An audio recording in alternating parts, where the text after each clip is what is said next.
सर्वोपरि वस्तु है। विश्व में 6 द्रव्य में उत्कृष्ट कोई द्रव्य है, उसका नाम जीव द्रव्य है, जिसमें जानने देखने की सामर्थ्य है, जिसमें तत्व निर्णय की सामर्थ्य है, ही उपाधि का विवेक जिसे है, उसका नाम जीव द्रव्य है। सच्चिदानंद स्वरूप कोई है तो जीव द्रव्य है। से संपूर्ण द्रव्य जड़ है, अचेतन है, ज्ञान शून्य है। जड़ है, अचेतन है, ज्ञान शून्य है। कुछ मूर्तिक हैं, कुछ अमूर्तिक हैं। अमूर्तिक होने पर भी जड़ है, मूर्तिक होने पर भी जड़ है। जीव द्रव्य मूर्ता मूर्त होने पर भी चेतन है।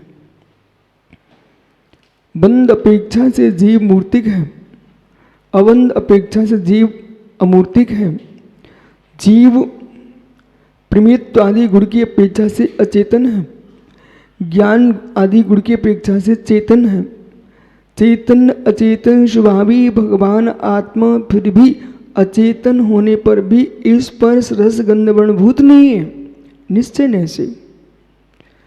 जब हम वर्ण स्पर्श रस गंध वर्णभूत देखते हैं जीव को, तब हमें जीव में असमान जाति पर्याय दृष्टि गोचर होती है। और जैसे घृत का घड़ा कहलाता है लोक में घी का घड़ा, परंतु वास्तव में घट मिट्टी का ही होता है, लेकिन घृत के उपचार के नियोग से घृत का घड़ा कहलाता है। इस ऐसे ही घृत कुंभ अवधाने पी कुंभ घृतमयोन चेत जीवो वर्णादि जल्पे पी जीवो वर्णान तन्मया। घृत का नियोग से कुंभ घृत का कहला रहा है, ऐसे ही वर्णादि नियोग असमान जाति पर्याय के, उन असमान जाति पर्यायों के नियोग से चैतन्य भी गोरा कहला रहा है, सांवला कहला रहता है। ये सारी की अवस्थाएं जीव पुद्गल के संसर्ग से इन अवस्थाओं को प्राप्त है। ऐसा कथन द्रव्य नियोग कहेगा, करुणा नियोग कहेगा। नाम कर्म के उदय से जीव का वर्ण नाम कर्म का उदय है, और वर्ण नाम कर्म के उदय से जीव नाना वर्णभूत है।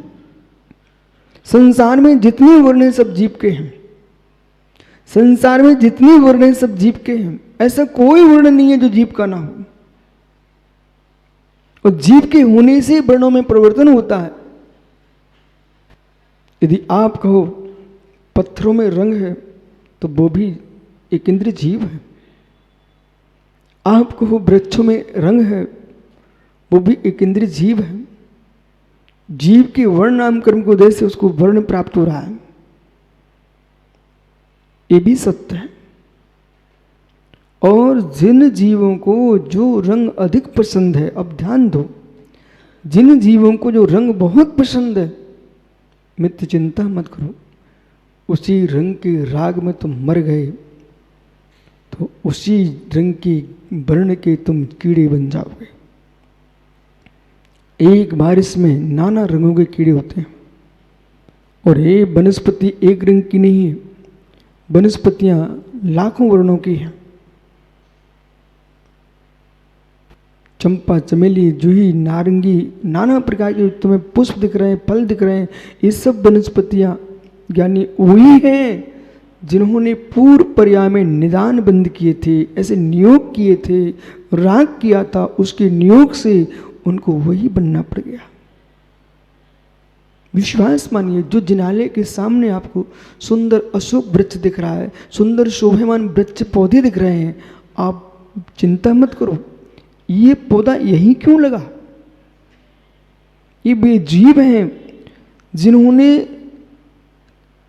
कर्म फल चेतना को भोग तो रहे हैं, परंतु इन जीवों ने ऐसे श्रेष्ठ स्थान पर मायाचारी की थी।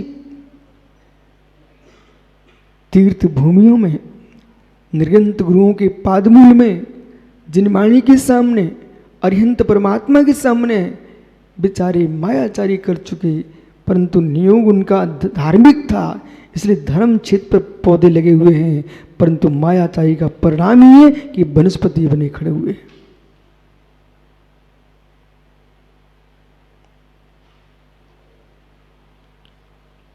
मंदिरों का द्रव्य खा के मर गए बेचारे।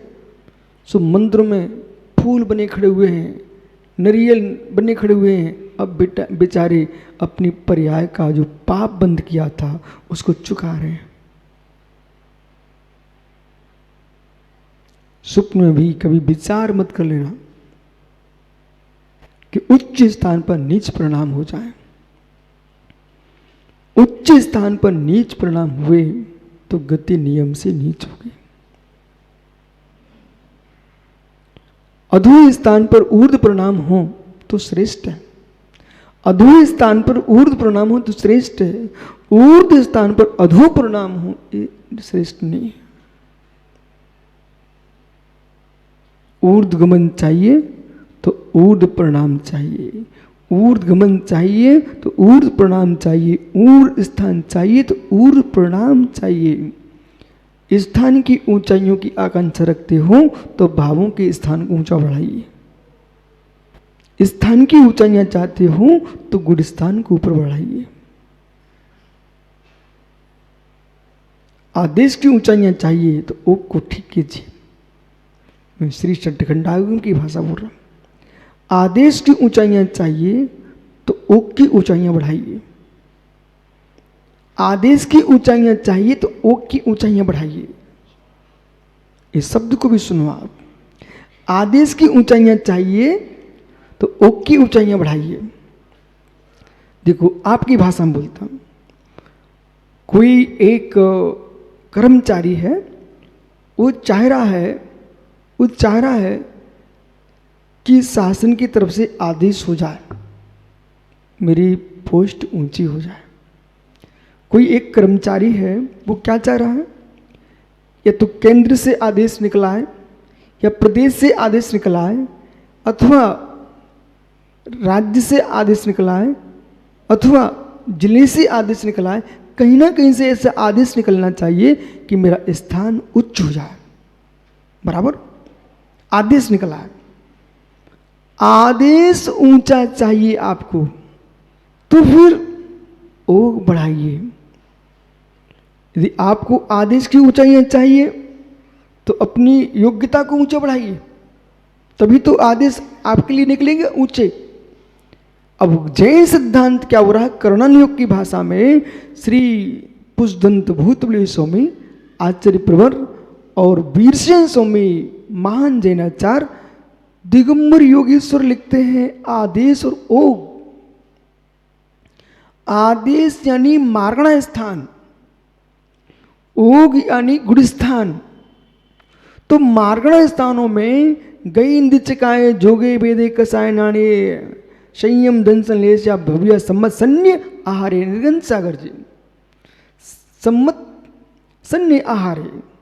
तो ये 14 मार्गण स्थान, इन 14 मार्गण स्थानों को आगम कर्णानुयोग कहता है आदेश। और मिथ्यात आदि मिच्छेखल ओदेयो मित्र मिथ्या मिथ्यात मिथ्यु शासन मिस्सु अब्र सम्मिट, ये जो गुणस्थान है ये, तो 14 गुणस्थान जो है मिथ्यात अवृत्ति प्रमा मिथ्या सासादन मिश्र अवृसम दृष्टि देशवृत्ति प्रमसय्यत अप्रमसय्यत अपूर्वकर्ण अनुवृत्तिकर्ण मित्र सूक्ष्म प्राय उपशांत मोह क्षीण मोह संयोग केवली अयोग केवली, ये 14 गुणस्थान है। इसके ऊपर सिद्ध भगवान गुणस्थानातीत। ये द्वितीय महाधिकार में जो 6 नंबर का द्वाह सूत्र है, वो आपको गुणस्थान शून्य मार्गण शून्य जो अशरीरी सिद्ध परमात्मा है उनकी व्याख्या कर रहे हैं। उस व्याख्या के लिए मैं आपसे कह रहा हूं पहले गुणस्थान बढ़ना पड़ेगा। तो भाषा का प्रयोग किया, आदेश की ऊंचाइयां चाहिए तो ओक बढ़ाइए, मतलब आपको मार्गण स्थान की ऊंचाइयां चाहिए। वो मार्गण स्थान की ऊंचाइयां, मार्गण स्थान की ऊंचाइयां मित्र गई। पहला ही मार्गण स्थान का गति, तो गति में आपको मनुष्य गति चाहिए, देवगति पाइए, देवगति चाहिए, ज्ञानी विषय पकड़ो, देवगति की ऊंचाइयां चाहिए, तो बिना ओक की ऊंचाइयों को देवगति की ऊंचाइयां नहीं मिल सकती। क्या सामान्य जीव सर्वास्ति का देव बन सकता है?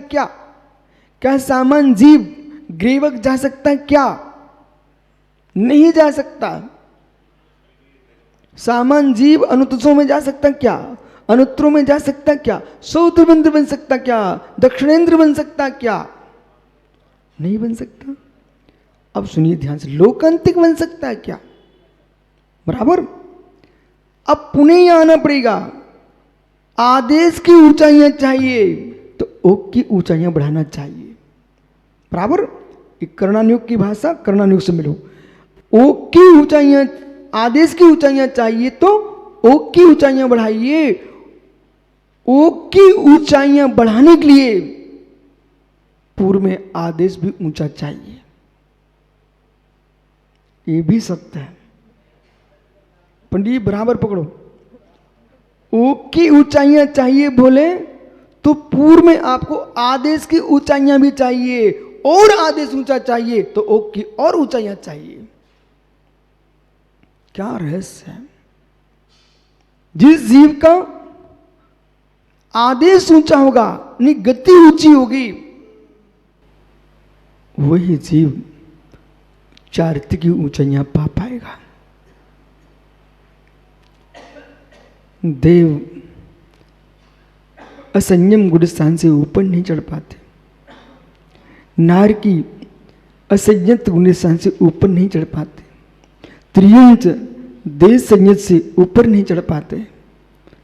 एकमात्र मनुष्य गति ऐसी है जो कम्मे सूरा सो धम्मे सूरा, ये नरक जाने की क्षमता रखती है तो सिद्ध बनने की भी क्षमता रखती है, उसका नाम मनुष्य है। ये सामर्थ्य मानव के अंदर है।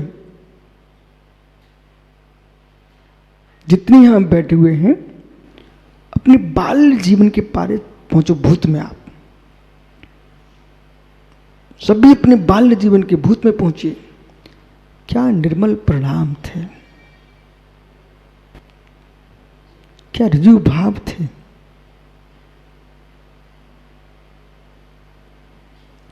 शर्म तुम्हारे अंदर थी।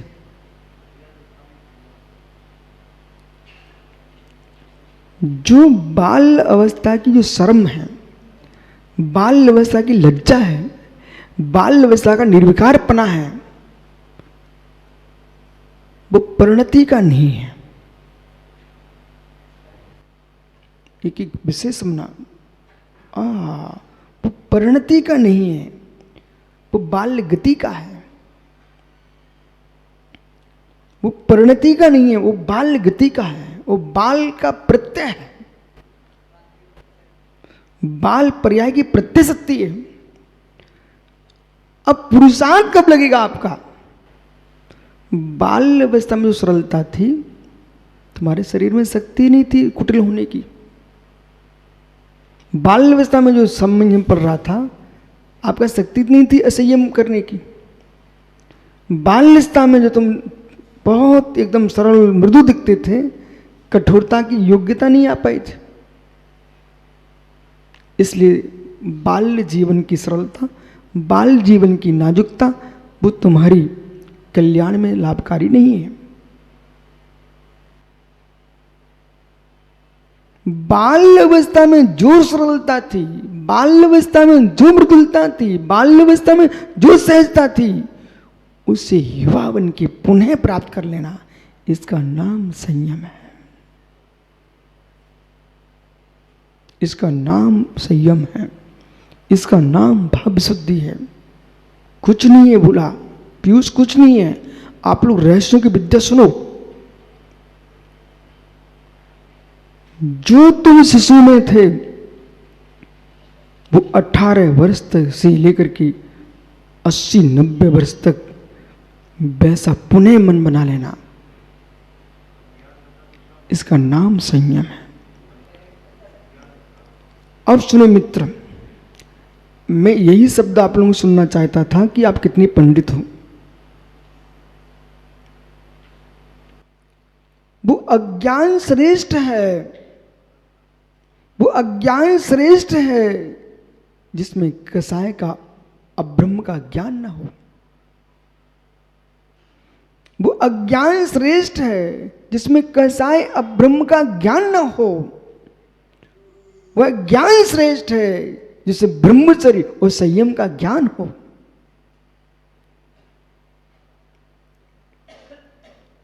वो अज्ञान श्रेष्ठ है भाई, वो अज्ञान श्रेष्ठ है। अज्ञान से भी मोक्ष होता है, तुम लोग जानते नहीं। आज तक मुझे आश्चर्य तो ये, इतने दिन हो गए आपको, 25 साल हो गए, अज्ञान से भी मोक्ष होता है। अज्ञान से मोक्ष होता है।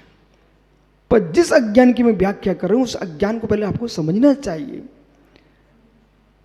अज्ञानाचे ध्रुवबंधो ना ज्ञानभीत मोहिता, अज्ञानाच ध्रुवबंधो ना ज्ञानभीत मोहता, ज्ञान इस्तो मोक्षसा ना मोहिन मोहतोन्य था। इस तो कहने थोड़ा अल्प ज्ञान भी मोह शून्य है तो मोक्ष का कारण है, बहुत ज्ञान भी मोह सहित है तो बंदी का कारण है। बराबर? अब बराबर बोलने लगे आप लोग। इस तो ज्ञान भी अल्प ज्ञान भी, इसलिए बीतरागी निर्गंत श्रमण अष्ट प्रवचन मात्रका का ज्ञाता मुनि, 5 सम्मतियां 3 गुप्तियां, इनका ज्ञाता मुनि मोक्ष प्राप्त कर सकता है। और 11 अंक का पाठी वह संसार में भटक सकता है। इसलिए श्रीमद कुंद कुंद देव महान जैन दिगंबराचार्य, इस युग के महान आचार्य श्री समय सार जी जैसे महान ग्रंथ में लिखते हैं, जिनका पुण्य क्षीण है, बिना कुंद कुंद को जान पाएंगे ना समय सार को समझ पाएंगे। जिनका पुण्य प्रचंड है, वे बीतरागी योगियों के हृदय को समझ सकते हैं। वे कुंद कुंद भगवंत श्री समय सार जी महान ग्रंथ में लिखते हैं, शुभम बेटा सुन, तेरा भाग्य कि सम्मेद शिखर जैसी भूमि में निवास करते हुए देव सा गुरु पर विश्वास है।